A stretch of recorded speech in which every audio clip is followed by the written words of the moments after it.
Estudiantes, cordial saludo, bienvenidos a su segunda lección de Derecho Probatorio. En el día de hoy vamos a hablar y hacer referencia sobre unos conceptos y definiciones claves para entender esta materia.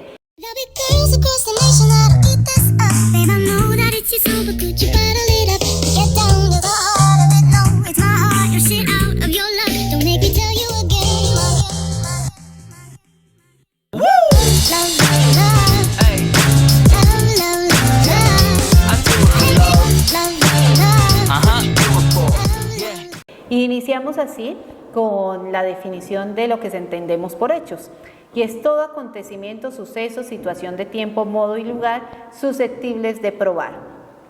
Por su parte, ¿qué entendemos por probar? Es demostrar la existencia de algo, es decir, de un hecho que se corrobora por los medios probatorios aptos e idóneos que lleven al convencimiento del juez a quien va dirigida la prueba. Por lo tanto, se debe estipular que las pruebas deben conducir a la seguridad y a la certeza de los hechos que estamos afirmando como verdaderos y que queremos dar a conocerle a esa tercera persona que es la que va a llegar a juzgar en su momento si nos aplica o no nos aplica o nos favorece el derecho reclamado. Los medios de prueba son aquellos elementos o instrumentos utilizados por las partes y por el juez para obtener la prueba. Pueden ser testimoniales, documentales, de inspección judicial, ocular, en fin. El fin de la prueba y el objeto de la prueba, no se vaya a confundir con esto. El primero, es decir, el fin de la prueba hace en relación a formarle al juez una convicción sobre los hechos que se debaten en un proceso y conducirlo a la certeza de este hecho que se está reclamando. Por su parte, el objeto de la prueba es todo aquello susceptible de ser probado y debe ser valorado de acuerdo a parámetros como la sana crítica y la experiencia. ¿Qué entendemos por pruebas judiciales?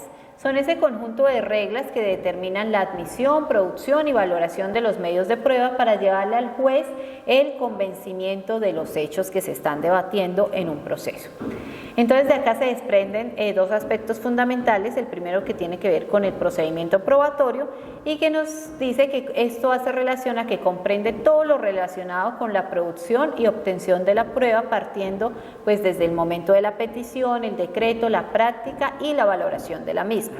Y por su parte, el segundo aspecto que nos forma esta relación de pruebas judiciales es el fondo del proceso. Y estos son los sistemas para la valoración de la prueba a los que debe someter el juez en el análisis que él haga a cada uno de ellos y la forma como fueron aportados al proceso. ¿Qué es la prueba?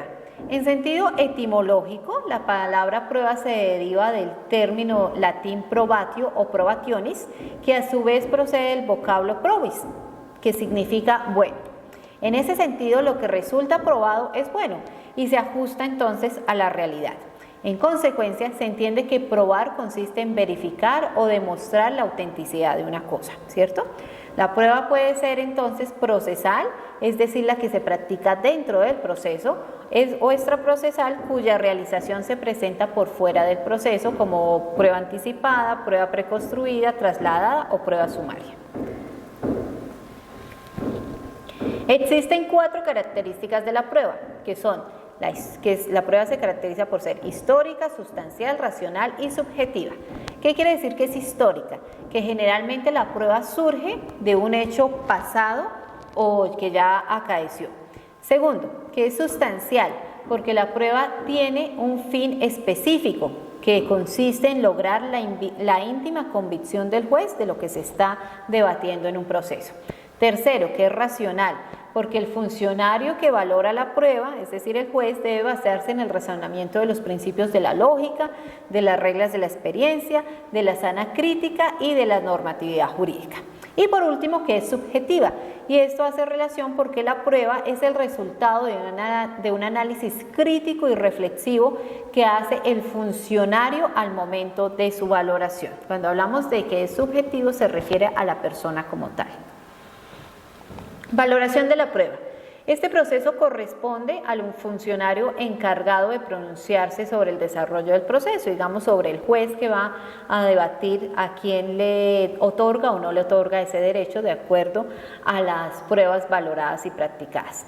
Y para ello se debe hacer un análisis minucioso, crítico e integral de cada uno de los elementos probatorios allegados oportunamente al proceso. Entonces, para llegar a valorar la prueba, el juez debe agotar varias etapas procesales. Primero, en lo que hace relación con las partes, ya que en ellas se presentan las pruebas, se pueden presentar las pruebas en la demanda, en la contestación de la demanda, en las excepciones que se propongan o en el juicio oral, también se pueden aportar las pruebas cuando se lleva a cabo y se ejerce aquellos principios de defensa y de contradicción por parte de las partes. El segundo aspecto tiene que ver con el funcionario judicial, que una vez recibe la totalidad de las pruebas, pues debe decidir de fondo sobre a quién le otorga el derecho reclamado.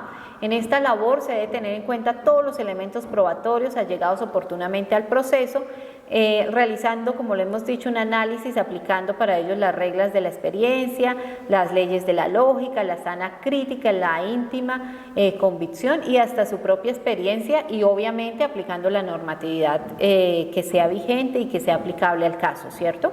Así como los principios de la prueba, como la necesidad, la publicidad y la contradicción y la eficacia, con el fin de crear su propio convencimiento y de así de esa misma forma declararlo.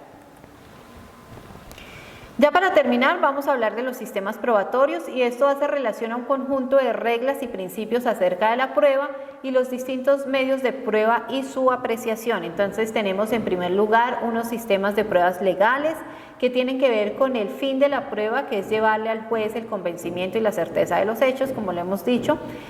También donde el legislador señala los medios de prueba que se van a aplicar, los que se entienden y no se entienden como pruebas y como hechos probados o no probados. Y el juez tiene el deber de explicar los motivos o razones que llevan a esa certeza legal, es decir, su decisión debe ser motivada. El segundo sistema es el sistema de la libertad de la prueba y se caracteriza porque el juez debe tener una convicción libre y racional de los hechos. Hay una libertad en los medios de prueba, en la recolección. Asimismo, el juez se hace a un proceso de formación, de convencimiento, pero siempre fundado en las pruebas que están dentro del proceso y que han sido aportados conforme a los principios del mismo. Las partes tienen la carga de probar la existencia o la inexistencia de los hechos y el juez aprecia libremente y en conjunto la prueba con base al principio de su misma convicción. Por último, tenemos el sistema probatorio mixto, que recoge entonces conceptos como que la ley fija los medios de prueba, se establece la prueba necesaria, el juez puede decretar de manera oficiosa las pruebas, es decir, acá las partes pueden aportar sus pruebas, pero el juez también puede solicitar más, las cuales pueda llevarlo a él a la convicción de la realidad de los hechos debatidos y se da el principio de la prueba dinámica. Entonces, con esto damos por terminado nuestra segunda lección. Que tengan un feliz día.